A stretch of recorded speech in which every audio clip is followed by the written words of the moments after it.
Ipinanganak sa Germany si Father Leo Schmidt. Pero nang ma-assign siya dito sa Pilipinas para maging parish priest, labis siyang napamahal sa mga Pilipino. Mahigit 60 taon nang nananatili sa bansa ang 88 taong gulang na si Father Leo. Kinilala na rin siya bilang isang Filipino citizen. Ako'y Pilipino. Ako ang inyong kapatid. Sa pamamagitan ng kanyang itinayong Samahang Bagong Buhay Foundation, nakalikom siya ng pondo na pambili ng mga lupa para maging relocation site ng mga pamilyang walang tirahan. Higit 1,000 pamilya ang napalipat niya sa 5 relocation sites.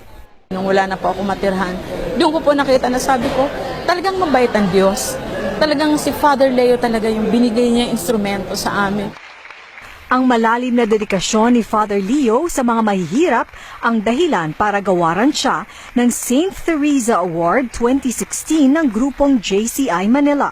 Ito ay ika-29 na taon ng pagbibigay ng award kung saan dati na ring nabigyan ng nasabing pagkilala ang yumaong si Cardinal Sin.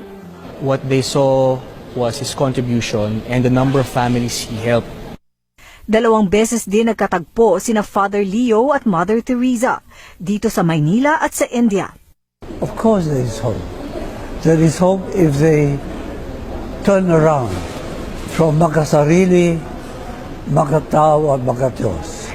Ibinigay ni Father Leo ang kalahati ng 1 milyong pisong premyo niya sa isang home for the aged sa Antipolo na nag-aalaga ng mga mahihirap at may sakit na lolo at lola.